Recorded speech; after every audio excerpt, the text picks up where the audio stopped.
I'm really excited to share with you some enhancements that we've recently made to the Save2Sew feature. This is very exciting. It changes the way that you look at it, and I think that you'll really enjoy it.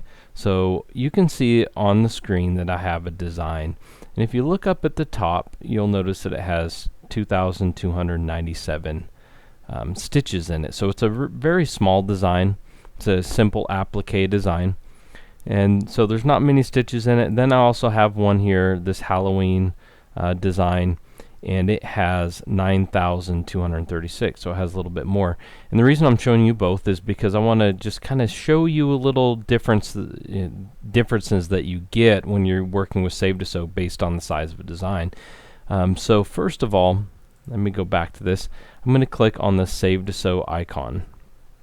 And when you open this up, you'll see something familiar. You'll be able to choose the type of fabric that you're stitching onto. So let's say that I'm going to choose flannel and I didn't digitize.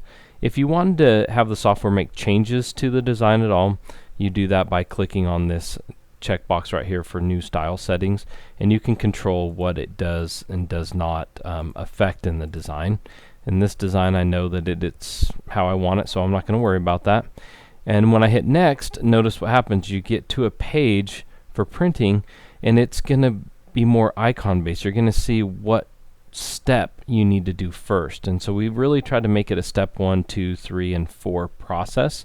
And we tried to make it a little bit more visual so that you could identify what you need to do easier, because before it was just a bunch of text and it was kind of hard. It wasn't broken up well. So in here you can see that for flannel with this design, step 1 is to fuse the stabilizer, and it's recommending that you work with the stitch and wash fusible, and it tells you to fuse the tearaway to fabric before hooping. And the second one is you're going to hoop it. You're going to hoop that fabric that already has the stabilizer applied to it, and then you're going to work with a topping to put on it. But the other really neat thing here is that we have these icons here, and it says watch video and product info. If I click on watch video, it's going to open up my web browser, and it's going to go directly to a video showing you how to use the stitch and wash fusible. So you're going to be able to learn a little bit more about the product, because sometimes it recommends something that we may not have worked with before, and so it's just a helpful thing that allows you to learn more about how to use that stabilizer. We also have a product info link. If I click on that, it's going to open up the web browser, and it's going to take me right to where Stitch and Wash Fusible is, where there's more information about it. So it's just really helpful to have these recommendations and to have the video that you can watch. And you can see that for the topping and the stabilizer, there's videos and links. Obviously, when it's just telling you to hoop, there's not a link to go there and watch that. But down at the bottom, you even have special instructions. So it says that when you're working with this design on flannel, if the design is large, overly dense, or poorly digitized, float 1 or 2 layers of Floriani Stitch and Wash tearaway under the hoop to support the stitches. Also, if you prefer to substitute Floriani water-soluble topping for the Heat and Gone, that's an option. And it even lets you know that for best results, use the size 11 Floriani chrome needle. So you get a lot of information right here on this page.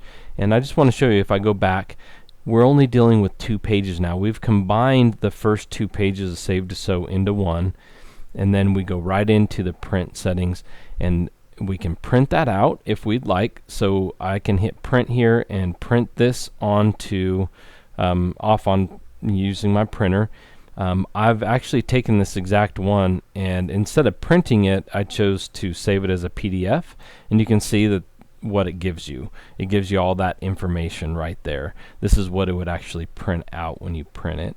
And so if I hit finish, then it'll allow me to go in and save the design. So I'm going to come back up to it, but this time I'm going to go to this design that has 9,236 stitches in it, and I'm going to hit Save2Sew, and let's go ahead and choose the same option of flannel. I just want to show you the difference here. When I go to next, Notice that on step 1 it tells me to use Floriani Heat and Stay. If you remember from the previous one, it said use Stitch and Wash Fusible. And so based on the size of a design, how many stitches are on it, it's going to give you the recommendation that you need for that design on that fabric. And so this is something that is just really handy and helpful. Probably the most helpful thing of Save2Sew of all is just giving you the information you need for when you go and stitch it out, because the majority of the issues that we do experience with our embroidery comes from not preparing the fabric correctly. And so if you can get the stabilization right, you're on your way to success. If you get it wrong, we all know what happens. The design kind of falls apart when you wash it away. So it's very important that you take note of this, the steps, and you utilize the stabilizer that is designed to go with the fabric you're using and to hold the correct number of stitches on the fabric for the design. So it's very important to focus on that. Now I do want to show you another. Let's go ahead and let's find another one here, and let's go to something a little different. We can go to I'm just kind of looking up here. Let's go to, there's so many options here. Let's go and find like a silk, and he'll go to next. So when you're going into silk,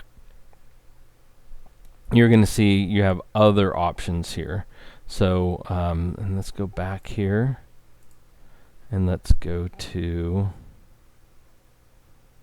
like where's my like leather. So let's go to leather here.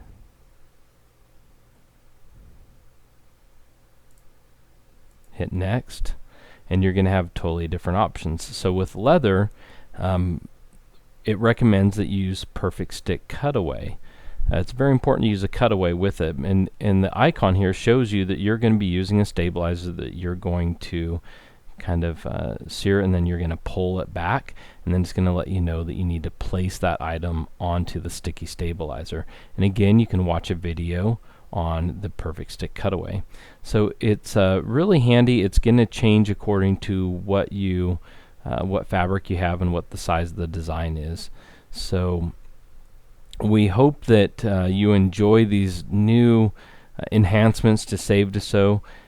We're excited about it. We're glad that we're able to bring it and make it more visual for you, and also give you actual links that go directly to a site where you can learn a little bit more on how to use the product and what the product's all about. So we hope that you enjoy these new features, and we can't wait to hear back from you.